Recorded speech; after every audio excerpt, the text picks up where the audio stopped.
Assalamualaikum warahmatullahi wabarakatuh. Kaum muslimin rahimakumullah, bersama kembali dengan YMGS Official yang membersamai diklat Imam Masjid Sekota Batam yang diselenggarakan oleh Basnas Kepulauan Riau bekerjasama dengan Timnas BMPAI Kepri dan PD IPIM Kota Batam atau Ikatan Persaudaraan Imam Masjid Kota Batam. Dan sekarang kita sedang persiapan untuk pembukaan. Selamat mengikuti.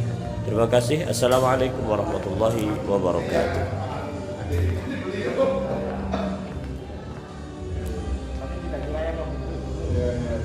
Karena kabupaten kota baru kita sama Pinang kalau nggak salah.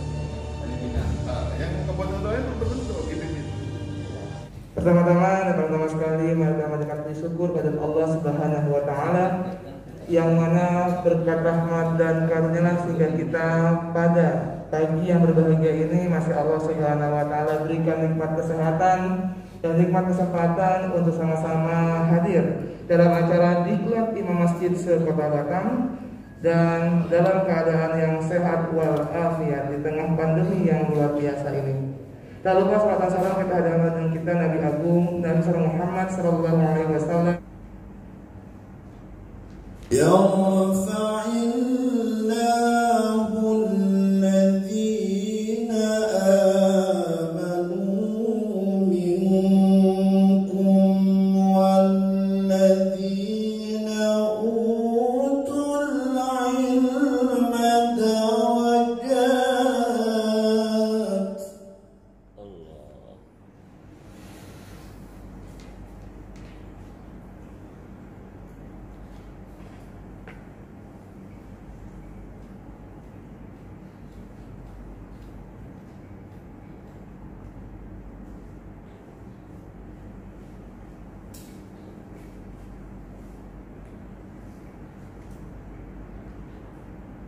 Wallahu bima ta'maluna khabir.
Yang kami muliakan Bapak Kepala Kantor Kementerian Agama Kota Batam, Dr. Haji Zulkarnain Umar. Ini dulu juga sesama aktivis remaja masjid. Insya Allah. Ya, pendahulu kami di Basnas. Kemudian yang kami muliakan guru kami, guru kita semua, Ki Haji Mustamin Husain Al-Hafiz. Saya belajar dari beliau, mengenal sejak di Masjid Arafah ya. Belum Jabal Arafah, Masjid Arafah. Yang kami muliakan Ketua IPIM Kota Batam, guru kita bersama-sama Ki Haji Lukman Rifai dan beserta tim ya. Kemudian sahabat saya sekaligus guru saya Bapak Ustadz Muhammad Ashhar Al-Hafiz. Kita doakan agar YouTube beliau itu banyak diminati. Jadi jangan lupa klik like and share. Baik. Kemudian yang berbahagia sahabat-sahabat kami, guru-guru kami, para imam masjid di Kota Batam, ya, sekota Batam. Alhamdulillah, senantiasa kita berucap syukur kepada Allah Subhanahu wa taala, sholawat beserta salam senantiasa kita sanjungkan kepada junjungan kita Rasulullah Muhammad sallallahu alaihi wasallam. Acara hari ini merupakan serangkaian kegiatan dari kegiatan pentasyarufan zakat, infak maupun sedekah. Dan alhamdulillah Badan Amil Zakat Provinsi Kepri itu menjadi koordinator sekaligus operator bagi pergerakan zakat di seluruh wilayah Kepulauan Riau. Dan kami sangat bersyukur memiliki Kepala Kantor Kementerian Agama yang juga mengenal seluk-beluk detail betul-betul tentang urusan zakat ini. Maka kami juga banyak belajar dari beliau. Dan pendahulu beliau juga guru kita, Bapak Ki Haji Mustamin Husain Al-Hafiz. Kalau boleh saya menyebut, beliau itu profesor zakat dari Kepri. Sekira kita belum sepakat dengan zakat penghasilan, paling tidak kita sepakat untuk memperbanyak sedekah yang tidak terbatas 2,5%, tidak terbatas 5%, tidak terbatas 10%, dan bahkan bisa 100%. Kalau zakat terikat dengan aturan 2,5, 5, 10, dan 20.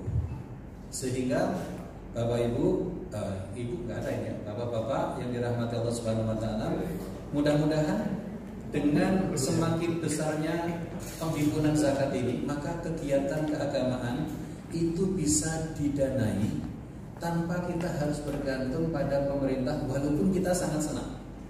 Pemerintah, Kepala Kantor Kementerian Agama, ya Bapak Kanwil, maupun dari pemerintah daerah, misalnya memberikan kebijakan anggaran untuk pembinaan, ini sangat bagus. Namun demikian, akan jauh lebih bagus apabila bapak-bapak, para imam masjid, sekiranya memang acara ini kita merasakan manfaatnya, mari kita sosialisasikan bagaimana jamaah kita itu untuk senantiasa berzakat. Apabila belum sanggup berzakat, setidak-tidaknya membiasakan diri di dalam berinfak maupun bersedekah.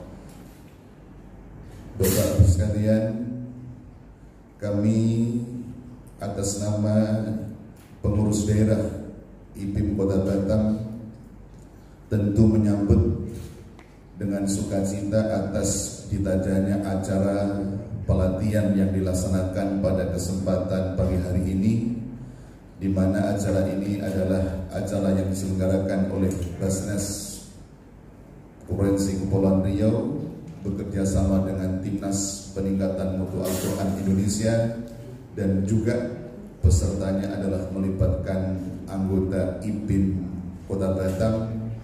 Dan kami tahu dari daftar list yang ada, diprioritaskan untuk kawan-kawan yang ada di Interlink.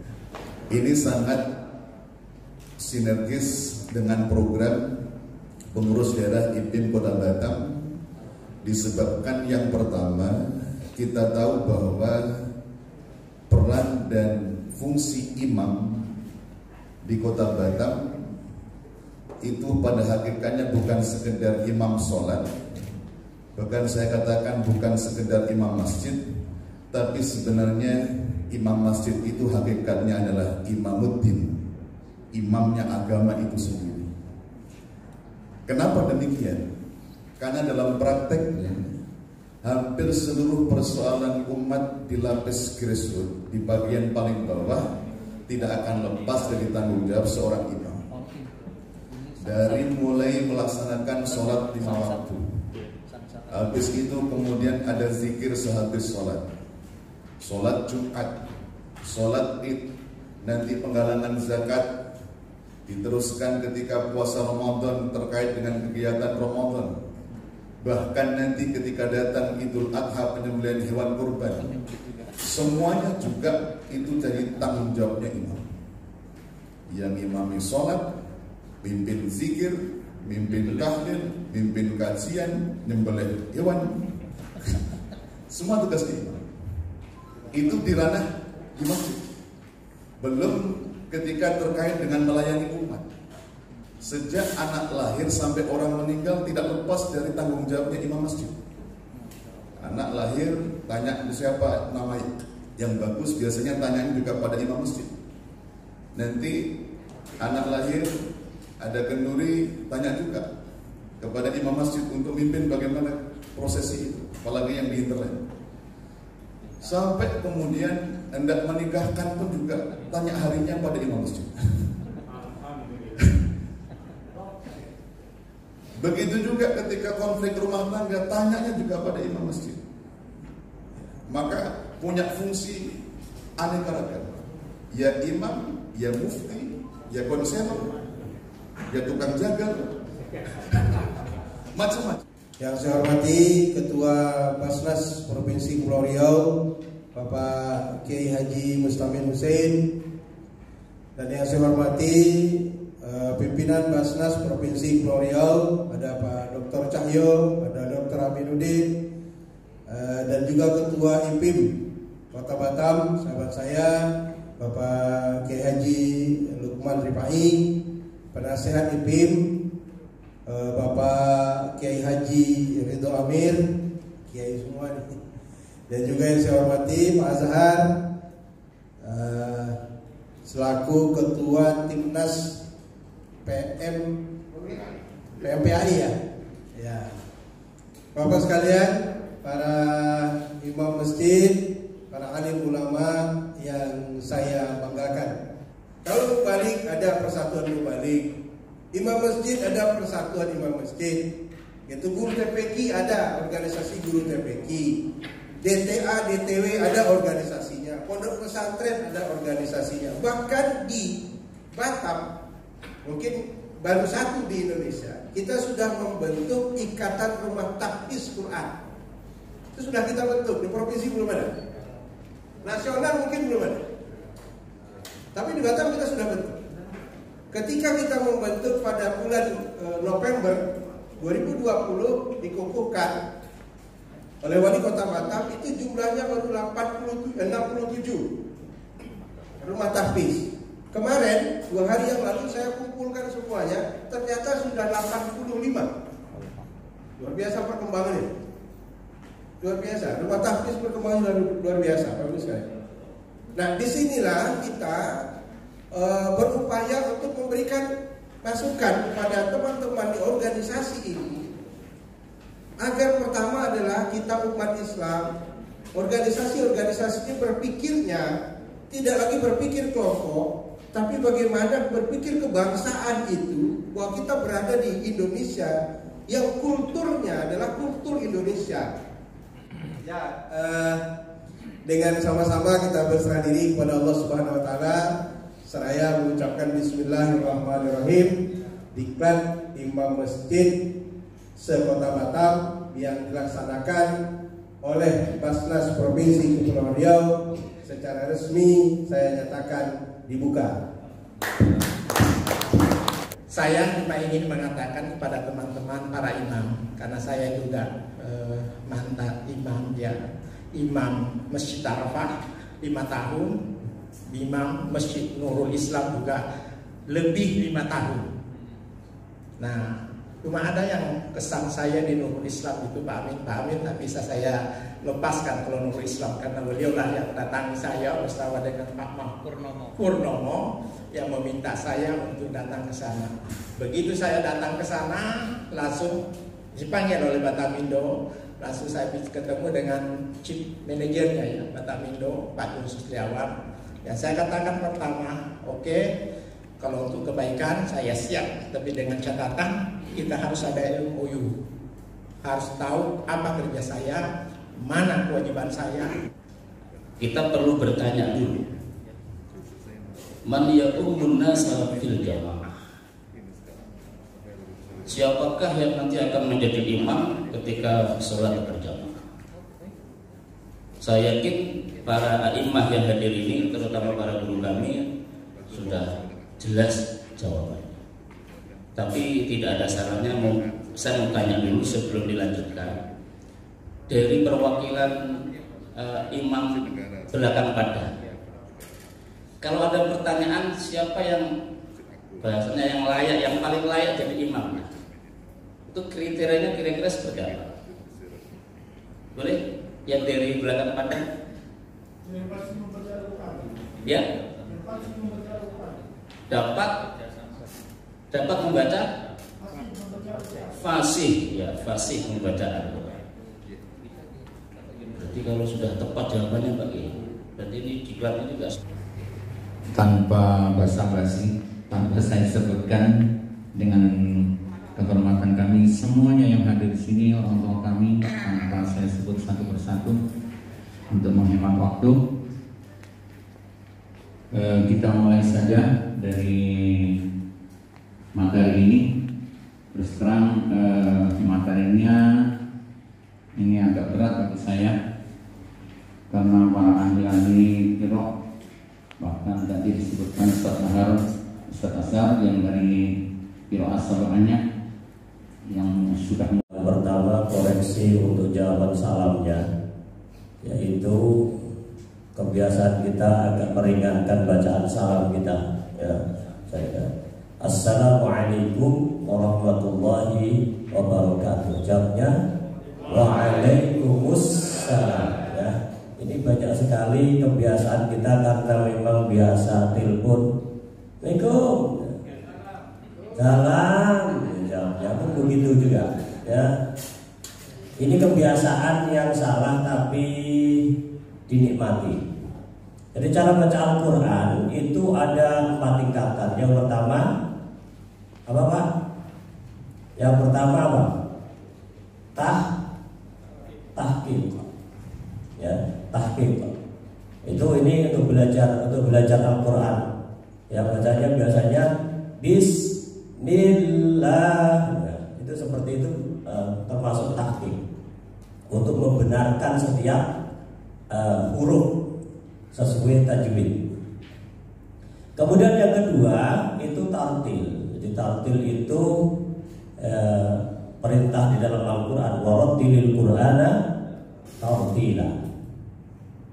Membaca Al-Quran dengan tartil itu hukumnya wajib, tetapi kadang tartil itu dimaknai dengan pelan-pelan. Padahal tidak semuanya pelan itu tartil.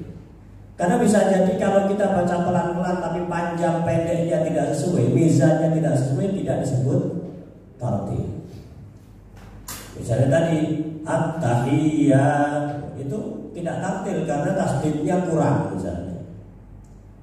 Materi saya sebenarnya judulnya belajar tartil, tadwir dan hadr. Tanpa kita sadari ternyata setiap hari kita sering baca Al-Quran dan bacaan-bacaan lain itu hadr, khususnya di sholat, apalagi sholat sunnah. Ya, sholat sunnah kita itu hampir 80% atau mungkin bisa 90% itu semuanya bacanya hadr. Bismillahirrahmanirrahim. Alhamdulillahirrahmanirrahim. Tapi kata Bismillahirrahmanirrahim. Alhamdulillahirrahmanirrahim. Itu kan hadr, bacanya cepat. Baca Fatihah itu kira-kira cuma 10 detik atau ini termasuk hadr. Ini makanya kemudian berkaitan juga dengan persiapan kita di bulan Ramadan menjadi imam sholat tarawih, ya. Ketika kita mulai baca suratul Fatihah, yang menjadi patokan adalah bismillahnya. Ya, jadi kalau kita misalnya jadi imam, begitu kita baca Fatihah Bismillahirrahmanirrahim, maka itu akan menjadi mizan untuk seluruh bacaan sampai waladhdallin. Contohnya misalnya begini, mohon maaf karena suara saya kurang indah, tidak seperti Ustaz lalu nanti. Dulu saya pernah suaranya bagus dulu tapi waktu kecil, waktu bayi, itu indah itu. Tapi begitu sudah tua ini kurang indah. Jadi baca bismillah itu jadi patokan. Contohnya begini misalnya. Bismillahirrahmanirrahim. Maka kemudian ketika bismillah segitu, bismillah panjang matobe-nya segitu, bismillah bis satu segitu, maka itu akan jadi patokan sampai akhir. Bismillahirrahmanirrahim. Segitu misalnya. Ini tartilnya. Maka tadwirnya Bismillahirrahmanirrahim. Segitu. Kemudian bisa disebut hadir Bismillahirrahmanirrahim. Segitu. Begitu kita mulai dengan tartil yang seperti itu, maka sampai akhir harus sama. Banyak orang menikmati lagunya. Jadi yang perlu dilatih adalah yang pertama mengatur mizan pertama. Ketika ngambil bismillah tadi, seperti yang diingatkan dari awal oleh Ustaz Kiai Azhari itu, kalau kita ambil mat tabi'inya segitu, maka semua mat tabi'i dari awal hingga akhir segitu. Banyak qori yang terlena dengan lagunya. Misalnya, sekali lagi karena ini bukan hanya contoh saja, dan nanti himnya panjang, tapi kadang ada qari itu kan biasanya begini. A'udzubillahi minasyaitonirrajim. Cepat bacanya. Bismillah, bisnya itu cepat, tapi himnya nanti, himnya itu sampai bukan lagi 6 harokat atau 12 harokat, bisa jadi 16 harokat. Karena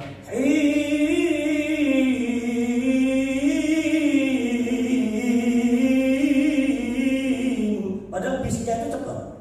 Bismillahirrahmanirrahim.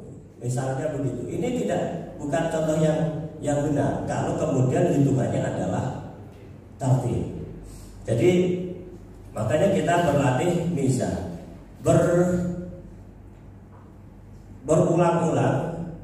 Almarhum Al-Maghfurlah Kiai Haji Muhammad Mustafa Yunus Al-Hafidh, guru kami, yang kemudian kami mengambil sanad dari beliau, itu selalu mengingatkan orang baca Quran itu mizan, boleh cepat. Mohon maaf, banyak yang hafid nih kayaknya, tapi kadang bacanya itu ya kadang suka-suka. Bismillahirrahmanirrahim. Alif lam mim. Dzalikal kitabul la raiba fihi hudan lil muttaqin alladzina yu'minuna. Itu enggak karuan. Jadi kalau misalnya mau baca itu ya, kalau mau tartil minimal 1 halaman habis. Lalu setelah itu mau cepat-cepat semuanya. Jangan main-main dengan pertamanya cepat, begitu terakhirnya pelan, atau pertamanya pelan, terakhirnya cepat dan seterusnya. Ini kalau seandainya kita membaca adil seperti yang Ustaz katakan tadi, tidakkah istilahnya terjadi khilaf nazar di walaupun sedangkan di situ kan majahid malazim musakkal kalimiyah. Jadi dikhawatirkan nanti hilangnya musakkal tersebut itu. Jadi kalau hilang musakkal otomatis hilang tajwid. Sementara tajwid itu kan hilangnya syabdunya atau tasydidnya gitu. Ya, sedangkan yang untuk menghilangkan tasydid itu besarnya salah gitu kan. Ya. Menurut saya gitu. Jadi bagaimana Ustaz itu, coba belum pencerahan sedikit. Ya. Assalamualaikum warahmatullahi wabarakatuh. Jadi tidak perlu mohon maaf karena tidak ada yang salah. Jadi begini, musaqqal itu artinya kan memberatkan. Jadi sekali lagi kita masih mentasdidkannya walaupun cepat. Waladhdall masih ada tasdidnya ya, itu namanya masih musaqqal kilmi. Yang jadi masalah itu waladhdallin misalnya. Waladhdallin enggak ada tasdidnya ya, walaupun bacanya pelan tetap saja rusak gitu. Jadi yang penting jangan sampai meninggalkan tasdid. Baca cepat boleh, tasdid tak boleh hilang, huruf tak boleh hilang. Bagaimana kalau cepat? Berarti yang tadi dipanjang, panjangnya cuma dikurangi, mizannya tadi. Selagi mizannya tetap bagus, insya Allah ya tak masalah. Tapi tak boleh mengurangi tasdid, tak boleh mengurangi gunnah gitu. Ya ini kaidahnya begitu. Harus tidak boleh ada huruf yang terkurang, tidak boleh tertambah huruf juga.